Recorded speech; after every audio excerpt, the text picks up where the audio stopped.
Widgets on the home screen, touch and hold, click on like a widget. You can see there's a few come up. If you download an app or something, and then other widget will come up in here. All right. So there is some options, contacts, custom like UI has a few custom ones in here.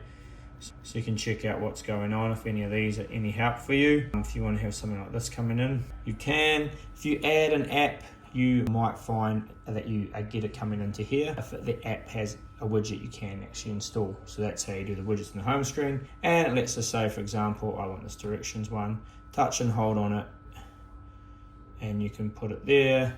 I'm not going to do that one. You've got to do some settings, but let me just touch and hold it, another one.